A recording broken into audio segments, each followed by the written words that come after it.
کھوئے ہوئے وقت کی تلاش، یہ کتاب مارسل پراؤسٹ نے لکھی تھی۔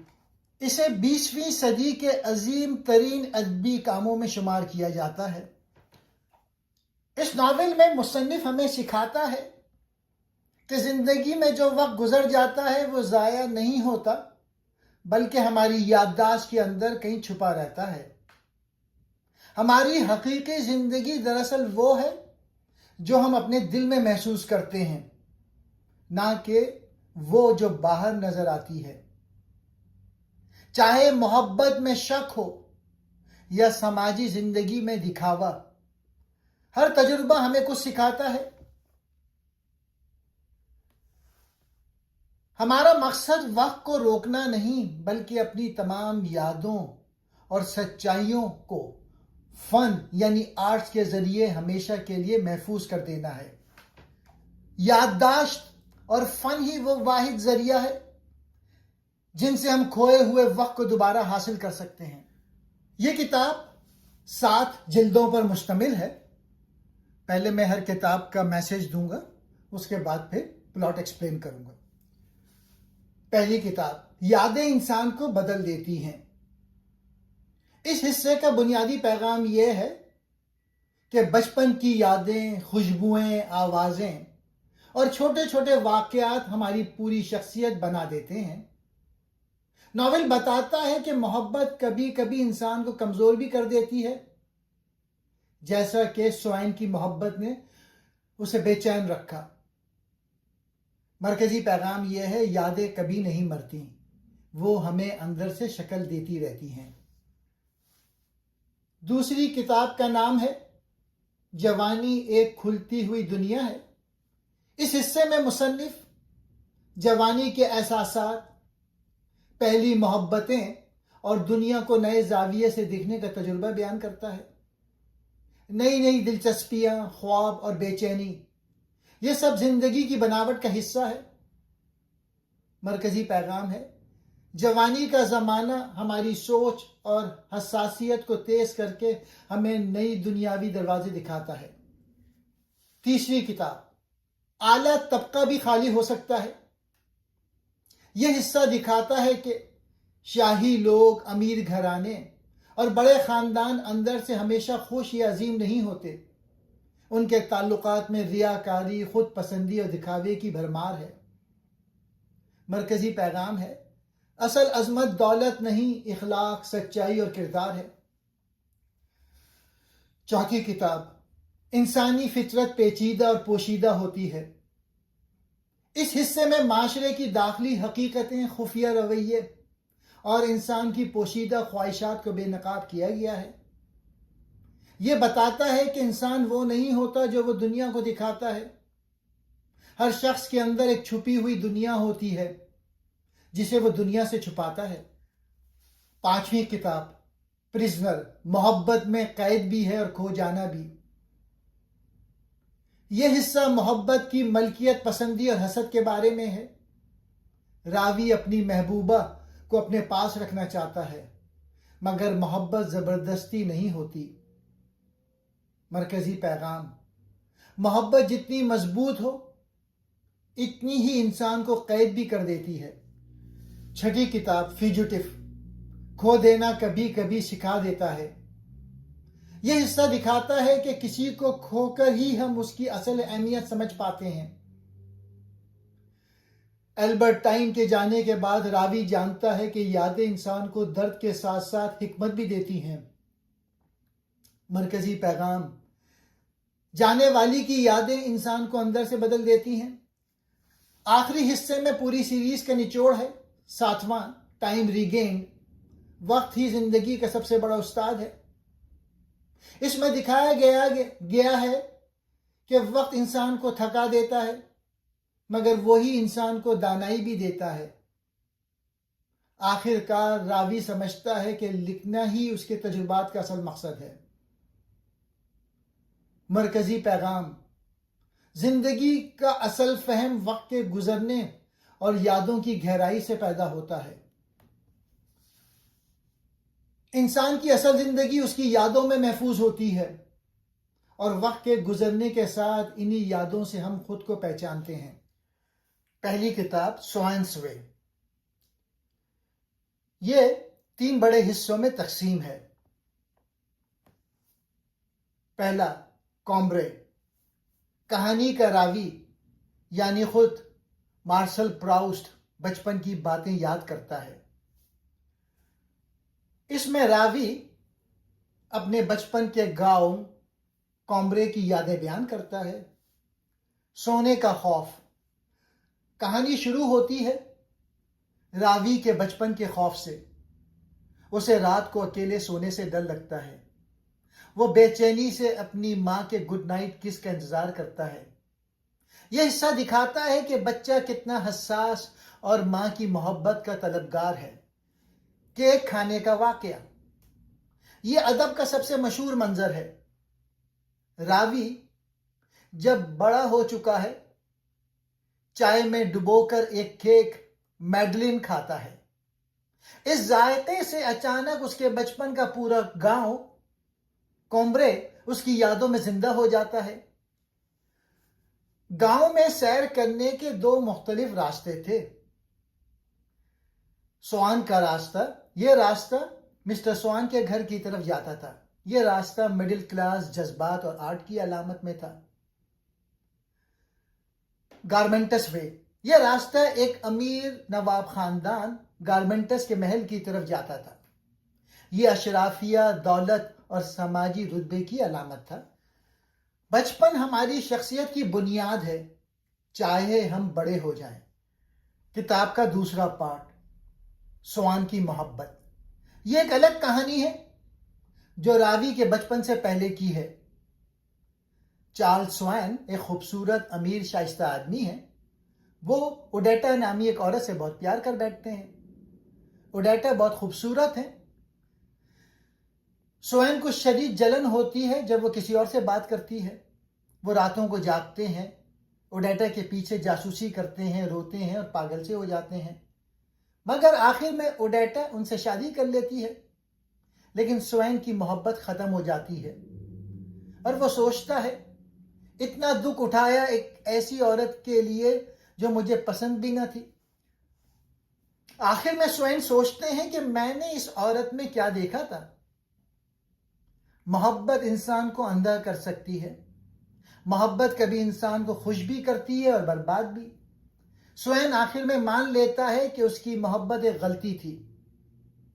مرکزی خیال دوسرے پارٹ کا یہ ہے کہ محبت ہمیشہ منطق سے نہیں چلتی۔ دل جسے چاہے، سچ و جھوٹ سب اس کے پیچھے چھپ جاتا ہے۔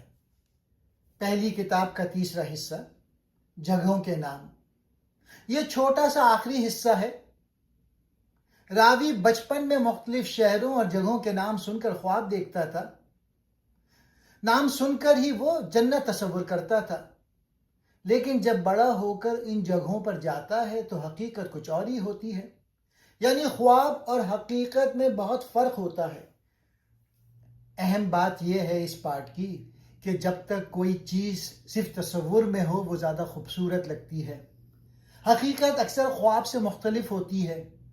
ناموں سے بنے تصورات انسان کی خواہشات کی علامت ہیں۔ دنیا حقیقت سے زیادہ ہمارے خوابوں میں خوبصورت ہوتی ہے۔ پہلی کتاب کا آسان سا پیغام یہ ہے کہ ہماری سب سے قیمتی چیزیں ہماری یادیں ہیں۔ کوئی چھوٹی سی چیز، ذائقہ، خوشبو، گانا، پرانی یادیں واپس لے آتا ہے۔ محبت میں جلن اور دکھ بہت ہوتا ہے، لیکن وقت گزرنے کے بعد لگتا ہے کہ وہ سب بیکار تھا۔ زندگی میں 2 راستے ہوتے ہیں، ایک عام لوگوں والا اور دوسرا بڑے خوابوں والا۔ یہ جلد پڑھنے کے بعد انسان کو لگتا ہے کہ اس کی اپنی زندگی کی چھوٹی چھوٹی باتیں بھی بہت خوبصورت اور اہم ہیں۔ کتاب کی دوسری جلد، in the shadow of young girls in flower, یہ جلد 2 بڑے حصوں میں ہے۔ پہلا حصہ، میڈم سوان کے گھر میں۔ راوی یعنی مصنف اب 15 سے 16 سال کا نوجوان ہے۔ وہ اوڈیٹا اور سوان کی بیٹی گلبرٹے سے بہت پیار کرتا ہے۔ وہ روز اس لڑکی سے ملنے پارک میں جاتا ہے، اس کے پیچھے پیچھے گھومتا ہے، خط لکھتا ہے۔ وہ لڑکی کبھی تو اچھی ہوتی ہے، کبھی اسے بالکل نظر انداز کر دیتی ہے۔ راوی جلن، امید، مایوسی، پاگل پن سب کچھ محسوس کرتا ہے، بالکل جیسے پہلی جلد میں سوین کرتا تھا۔ آخر میں وہ لڑکی گلبرٹے اسے چھوڑ دیتی ہے اور راوی کا دل ٹوٹ جاتا ہے، لیکن وہ آہستہ آہستہ بھول جاتا ہے۔ اس دوران وہ ایک مشہور لکھاری برگوٹی سے ملتا ہے اور اس کی تحریریں پڑھ کر بہت متاثر ہوتا تھا۔ اسے یہ دیکھ کر مایوسی ہوتی ہے کہ برگوٹی ویسا پروقار اور عظیم نہیں دکھتا جیسا اس نے اپنے کتابوں سے تصور کیا تھا، بلکہ وہ ایک عام سا آدمی ہے۔ یہ ناول کا ایک اہم سبق ہے، حقیقت ہمارے خوابوں سے مختلف ہوتی ہے۔ دوسرا حصہ، سمندر کنارے بیلبیک شہر میں۔ راوی اپنی نانی کے ساتھ پہلی بار سمندر دیکھنے بیلبیک نامی خوبصورت شہر جاتا ہے۔ وہ ایک بڑے ہوٹل میں رہتا ہے۔ وہاں وہ بوڑھے امیر لوگوں، نوکروں اور معاشرے کو قریب سے دیکھتا ہے۔ سب سے مزے کی بات، وہ سمندر کنارے لڑکیوں کا ایک گروپ دیکھتا ہے جو سائیکل چلاتی ہیں، کھیلتی ہیں، ہنستی ہیں۔ ان میں سے ایک لڑکی البرٹائن سب سے خوبصورت لگتی ہے۔ راوی ان لڑکیوں کو دور سے دیکھ دیکھ کر خواب بناتا ہے۔ ان کے نام تک نہیں جانتا، لیکن ان کے حسن پر پاگل ہے۔ وہ ان سے ملتا بھی ہے، بات چیت کرتا ہے، لیکن اندر سے بہت شرمندہ اور گھبرایا ہوا رہتا ہے۔ اس دوران اس کا ایک نیا دوست بھی بنتا ہے، سینٹ لوپ، جو بہت خوبصورت، بہادر، امیر ہے۔ راوی پہلی بار سچی جوانی کی خوبصورتی اور پہلی محبت کے خواب محسوس کرتا ہے۔ اس جلد کا سب سے آسان پیغام یہ ہے کہ جوانی میں لڑکیوں کو دیکھ کر دل دھڑکتا ہے، خواب بنتے ہیں، لیکن زیادہ تر وہ خواب ہی رہ جاتے ہیں۔ پہلی محبت بہت تکلیف دیتی ہے، لیکن وقت کے ساتھ بھلا دی جاتی ہے۔ دنیا میں خوبصورتی ہر جگہ ہے، سمندر، پھول، لڑکیوں کی ہنسی، بس اسے محسوس کرنے والے دل کی ضرورت ہے۔ جو چیز دور سے بہت خوبصورت لگتی ہے، قریب جا کر کچھ اور ہی نکلتی ہے۔ یہ جلد پڑھ کر لڑکپن اور جوانی کی وہ شرمیلی خواب بھری محبت یاد آ جاتی ہے جو ہر ایک نے کبھی نہ کبھی ضرور کی ہوتی ہے۔ ناول کی تیسری جلد، گورمنٹس وے۔ جیسا کہ پہلی جلد میں ذکر ہوا تھا، گورمنٹس کا راستہ امیر ترین اشرافیہ کی طرف جاتا تھا۔ اس جلد میں راوی بالآخر اس اونچے طبقے کی چمکتی دمکتی دنیا میں داخل ہوتا ہے اور حقیقت جانتا ہے۔ یہ کتاب بنیادی طور پہ دو بڑے حصوں میں تقسیم ہے۔ گورمنٹس خاندان کی دنیا، اعلیٰ طبقہ مگر اندر سے خالی۔ راوی یعنی مصنف کا گھر گورمنٹس خاندان کے محل کے قریب منتقل ہوتا ہے۔ راوی بچپن سے اس خاندان کو ایک جادوئی، شاندار، بادشاہوں جیسا خاندان سمجھتا تھا، لیکن جب ان لوگوں کو قریب سے دیکھتا ہے تو معلوم ہوتا ہے کہ وہ بڑے لوگ مگر اندر سے کھوکھلے ہیں۔ زیادہ تر شاہانہ انداز اور فیشن دکھانے میں لگے رہتے ہیں۔ ان کی گفتگو اکثر سطحی اور بے مطلب ہوتی ہے۔ وہ بے حد خود پسند ہے۔ راوی کو پہلی بار احساس ہوتا ہے کہ اعلیٰ طبقے کی زندگی حقیقت میں اتنی خوبصورت نہیں جتنی لگتی ہے۔ انسان کا تصور حقیقت سے زیادہ خوبصورت ہوتا ہے۔ دولت اور شان اصل عظمت نہیں دیتی۔ گورمنٹس خاندان صرف نام کا بڑا ہے، کردار کا نہیں۔ قریب سے دیکھو تو بڑے بڑے لوگ بھی عام اور اکثر کمزور ہوتے ہیں۔ اشرافیہ کی محفلیں۔ راوی کی دادی کی موت کے بعد آخرکار اس کا خواب پورا ہوتا ہے اور اسے گورنمنٹ کے گھر ڈنر پہ بلایا جاتا ہے۔ خواب کا ٹوٹنا۔ راوی ہمیشہ سوچتا تھا کہ یہ امیر لوگ بہت ذہین اور دیوتاؤں جیسے ہوں گے، لیکن جب وہ ان کے درمیان بیٹھتا ہے تو اسے شدید مایوسی ہوتی ہے۔ وہ دیکھتا ہے کہ یہ لوگ انتہائی کھوکھلے ہیں، ان کی باتیں صرف دوسروں کا مذاق اڑانے تک محدود ہیں، ان میں ہمدردی نام کی کوئی چیز نہیں ہے۔ سرخ جوتوں کا واقعہ، یہ اس کتاب کا سب سے مشہور واقعہ ہے۔ راوی اور سوین اور نواب ڈچس کے گھر سے نکل رہے ہیں۔ سوین جو بوڑھا ہو چکا ہے ڈچس کو بتاتا ہے کہ اسے کینسر ہے اور وہ مر رہا ہے۔ اسی وقت نواب دیکھتا ہے کہ ڈچس نے سرخ جوتے نہیں پہنے جو اس کے لباس کے ساتھ میچ کرتے ہیں۔ نواب کو سوین کی موت کی خبر کی کوئی پرواہ نہیں ہوتی، بلکہ وہ اپنی بیوی کو ڈانٹتا ہے کہ جلدی جاؤ اور سرخ جوتے پہن کر آؤ، ہمیں پارٹی کے لیے دیر ہو رہی ہے۔ یہ منظر اشرافیہ کی بے حسی اور ظالمانہ رویے کی بہترین مثال ہے۔ دادی کی بیماری اور موت، یہ ناول کا سب سے دکھی اور جذباتی حصہ ہے۔ راوی کی دادی کو پارک میں چلتے ہوئے فالج کا حملہ ہوتا ہے۔ راوی اپنی دادی کی تکلیف اور موت کو بہت تفصیل اور درد کے ساتھ بیان کرتا ہے۔ یہ حصہ ہمیں دکھاتا ہے کہ سچی محبت صرف خاندان کی ہوتی ہے، باقی دنیا بے پرواہ ہے۔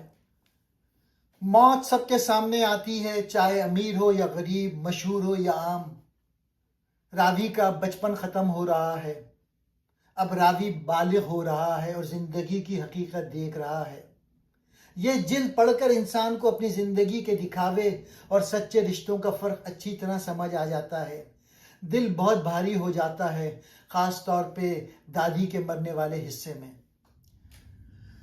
چوتھی کتاب اس ناول کی، اس جلد کا مرکزی موضوع جنسی رجحانات اور اشرافیہ کی اخلاقی گراوٹ ہے۔ یہاں راوی اپنی ذاتی محبت البرٹین کے ساتھ اور معاشرتی مشاہدات کو ایک نئے زاویے سے دیکھتا ہے۔ انسان وہ نہیں ہوتا جو وہ دنیا کو دکھاتا ہے، اصل انسان اس کے اندر چھپی دنیا میں ہوتا ہے۔ کتاب کے شروع میں راوی اچانک ایک ایسا راز دیکھتا ہے جو اس کی پوری سوچ بدل دیتا ہے۔ راوی ایک مرد کے مرد سے چھپ کر تعلق کو اپنی آنکھوں سے دیکھتا ہے۔ وہ سمجھتا ہے کہ انسانوں کی پوشیدہ دنیا اصل میں بہت مختلف اور پیچیدہ ہوتی ہے۔ یہ منظر پورے ناول کی سمت بدل دیتا ہے، یعنی ہماری شخصیت کے وہ حصے جسے ہم دنیا سے چھپاتے ہیں۔ راوی اعلیٰ خاندانوں کی محفلوں میں جاتا ہے اور دیکھتا ہے کہ سب لوگ شریف، مذہبی، اخلاقی بن کر رہتے ہیں، مگر اندر سے وہ سب حسد، حسرت، دشمنی اور بد کرداری سے بھرے ہوتے ہیں۔ جو لوگ دوسروں پر انگلی اٹھاتے ہیں وہ خود بھی چھپی ہوئی غلطیوں میں پڑے ہوتے ہیں۔ اعلیٰ طبقہ بھی اندر سے عام انسانوں جتنا کمزور ہوتا ہے۔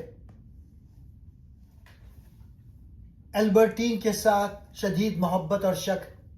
اب راوی کی اصل محبوبہ البرٹین ہے، جو بیلبک کی لڑکیوں میں سے تھی۔ دونوں پیرس میں ملتے ہیں، گھومتے پھرتے ہیں، لیکن راوی کو شک ہو جاتا ہے کہ البرٹین لڑکیوں سے بھی پیار کرتی ہے۔ وہ پاگل ہو جاتا ہے، رات دن سوچتا ہے، البرٹین کے جھوٹ پکڑتا ہے، اس کے ہر دوست سے جلن کرتا ہے۔ وہ البرٹین کو اپنے گھر بلا لیتا ہے کہ اب میں اسے چھوڑوں گا نہیں، ہر وقت نظر رکھوں گا۔ جلن اس قدر بڑھ جاتی ہے کہ محبت سے زیادہ تکلیف ہوتی ہے۔ آخر میں وہ اور البرٹین الگ ہو جاتے ہیں، لیکن اگلی جلد میں واپس آتے ہیں۔ اس جلد کا پیغام ہے، محبت میں سب سے بڑا زہر جلن اور شک ہے۔ یہ انسان کو اندر سے کھا جاتا ہے۔ معاشرہ باہر سے صاف ستھرا لگتا ہے، لیکن اندر جنسی راز اور جھوٹ بہت ہیں۔ جو چیز ہم چاہتے ہیں اسے قریب لا کر بھی ہم خوش نہیں رہ سکتے اگر دل میں خوف اور شک ہو۔ یہ جلد پڑھ کر انسان کو لگتا ہے کہ محبت کتنی خوبصورت بھی ہو، لیکن جلن اسے جہنم بنا دیتی ہے۔ دل بہت دھڑکتا ہے اور کئی جگہ شرم بھی آتی ہے، لیکن سچ بہت کھل کر سامنے آتا ہے۔ اس ناول کی 5ویں کتاب دی پرزنر، یہ جلد مکمل طور پر راوی اور اس کی محبوبہ البرٹین کے پیچیدہ اور تکلیف دہ تعلقات پر مرکوز ہے۔ جیسا کہ نام سے ظاہر ہے اس جلد میں دونوں کردار قیدی بن جاتے ہیں۔ راوی البرٹین کو پیرس میں اپنے گھر میں رکھتا ہے۔ راوی اسے اپنے گھر اور اپنے کنٹرول میں رکھ کر خوش ہوتا ہے۔ وہ اسے باہر جانے سے روکتا ہے، اس کے دوستوں سے ملنے نہیں دیتا اور اس کی ہر حرکت پہ نظر رکھتا ہے۔ راوی اسے قید تو کر لیتا ہے لیکن وہ خود اس کا جذباتی قیدی بن جاتا ہے۔ اسے ہر وقت ڈر رہتا ہے کہ البرٹین بور ہو کر بھاگ نہ جائے۔ وہ اس کی ہر خواہش پوری کرتا ہے لیکن وہ کبھی خوش نہیں ہوتا۔ اس کا حسد اور شک اس کی زندگی کا مرکز بن جاتا ہے۔ محبت صرف آزادی، اعتماد اور احترام کے ساتھ باقی رہتی ہے۔ البرٹین کی خاموش مزاحمت۔ البرٹین ظاہری طور پہ تو مطمئن لگتی ہے لیکن دل میں وہ آزادی چاہتی ہے۔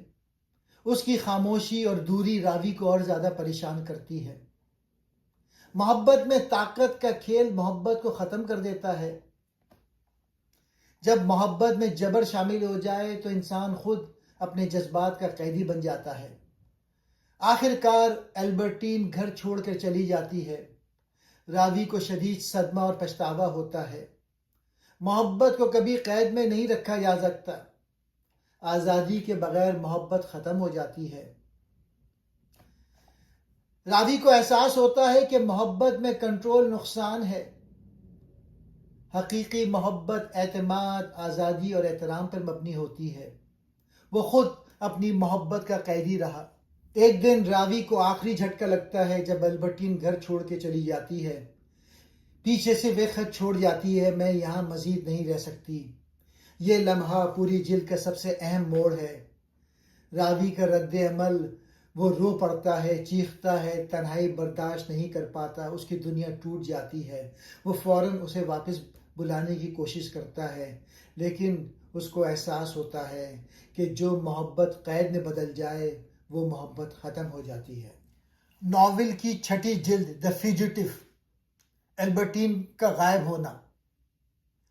یہ جلد راوی کے شدید غم، حسد کی گہرائیوں اور یادداشت کے ختم ہونے پر مرکوز ہے۔ البرٹین کا فرار اور شدید حسد۔ پچھلے جلد کے آخر میں البرٹین راوی کو چھوڑ کر چلی جاتی ہے۔ اس جلد کا آغاز راوی کی شدید جسمانی اور ذہنی تکلیف سے ہوتا ہے۔ اسے لگتا ہے کہ اس کی زندگی ختم ہو گئی ہے۔ وہ اسے واپس لانے کی کوشش کرتا ہے۔ راوی سب سے پہلے البرٹین کو دھمکیاں اور مالی ترغیبات کے ذریعے واپس لانے کی کوشش کرتا ہے۔ وہ اسے خطوط لکھتا ہے اور اپنے دوست کی مدد لیتا ہے۔ اس کا سارا وقت اس خوف اور شک میں گزرتا ہے کہ البرٹین باہر جا کے کیا کر رہی ہوگی۔ راوی جو خود کو البرٹین کا قیدی سمجھتا تھا، اسے چھوڑ کر بھی آزادی محسوس نہیں کرتا۔ وہ اپنے ہی گھر میں قید ہو کے رہ جاتا ہے، مسلسل البرٹین کی واپسی کا انتظار کر رہا ہوتا ہے۔ المناک خبر اور یادوں کی موت۔ راوی کی بے چینی اور انتظار اچانک ختم ہو جاتا ہے جب اسے البرٹین کی خالہ کی طرف سے ایک تار ملتا ہے۔ اس تار میں بتایا جاتا ہے کہ البرٹین گھوڑے سے گر کر ایک حادثے میں ہلاک ہو چکی ہے۔ راوی کو پہلے صدمہ لگتا ہے، پھر شدید غم، لیکن یہ غم بھی ایک عجیب طرح کا ہوتا ہے۔ البرٹین کی موت راوی کے حسد کو ہمیشہ کے لیے ختم کر دیتی ہے۔ اب اسے یہ ڈر نہیں رہا کہ البرٹین کسی اور کے ساتھ ہوگی۔ البرٹین کے مرنے کے بعد راوی کو لگتا ہے کہ اسے ہمیشہ اس کی یاد رہے گی، لیکن وقت گزرنے کے ساتھ ساتھ وہ نوٹ کرتا ہے کہ البرٹین کی شکل اور اس کی آواز دھیرے دھیرے اس کے ذہن سے پھیکی پڑتی جا رہی ہے۔ یہ ایک اہم خیال ہے، محبت کے بعد محبت نہیں بلکہ اس کی یادداشت ختم ہو جاتی ہے۔ راوی کی ملاقات اب گلبرٹ سوان سے ہوتی ہے، جو البرٹین کے ساتھ اس کی گفتگو کا موضوع بن جاتی ہے۔ گلبرٹ کے ذریعے راوی کو البرٹین کی زندگی کے بارے میں مزید تفصیلات کا علم ہوتا ہے، جو راوی کے شک کی تصدیق کرتا ہے۔ سوان کا بھی انتقال۔ اس جلد میں راوی کو معلوم ہوتا ہے کہ چارلز سوان بھی بیماری کی وجہ سے انتقال کر چکا ہے، ان کی موت سوان کے راستے کی تمام یادیں اور اس کے دور کا ختم ہونے کی علامت ہے۔ وینس کا سفر اور آزادی۔ راوی بالآخر وینس کا سفر کرتا ہے جہاں اس کی ملاقات اپنی ماں سے ہوتی ہے۔ یہ سفر راوی کے لیے ایک جذباتی شفا یابی کا موقع بنتی ہے۔ البرٹین کی یادداشت دھیرے دھیرے مکمل طور پہ ختم ہو جاتی ہے۔ اس سے رہائی، وینس سے واپسی پر راوی کو مکمل طور پہ محسوس ہوتا ہے کہ وہ البرٹین کے جنون اور غم سے آزاد ہو چکا ہے۔ اسے پہلی بار اپنی زندگی میں سکون کا احساس ہوتا ہے۔ یہ کتاب سکھاتی ہے کہ شدید غم عارضی ہے، کوئی بھی شدید تکلیف مستقل نہیں ہوتی، وقت کے ساتھ ہر چیز کی شدت کم ہو جاتی ہے۔ محبت کا زوال، یادداشت بھی عارضی ہوتی ہے۔ جس شخص کے بغیر ہم جینے کا تصور نہیں کر سکتے، اس کی یاد بھی وقت گزرنے کے ساتھ محو ہو جاتی ہے۔ زندگی کی آگے بڑھنا، راوی کو آخرکار وہ آزادی مل جاتی ہے جو اسے ایک مصنف بننے کے لیے درکار تھی۔ 7ویں جلد، فائنڈنگ ٹائم اگین۔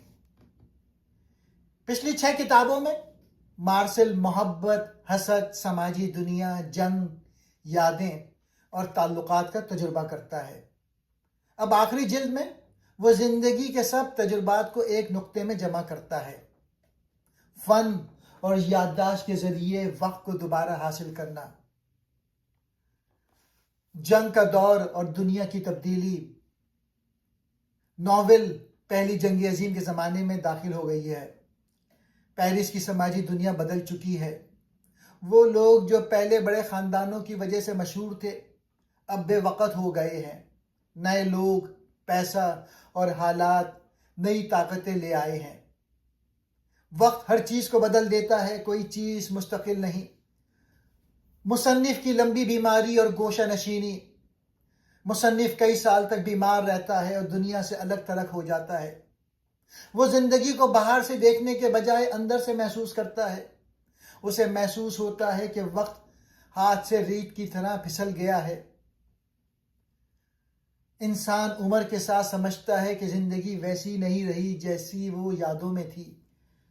سچ کی پہلی جھلک، بے اختیار یادیں۔ ایک دن مارسل گاڑی کے نیچے فٹ پاتھ کے ابھار پہ ٹھوکر کھاتا ہے اور اچانک اس پر ایک انکشاف ہوتا ہے۔ یادیں خود بخود واپس آئیں تو وقت زندہ ہو جاتا ہے۔ زندگی کا سب سے بڑا احساس۔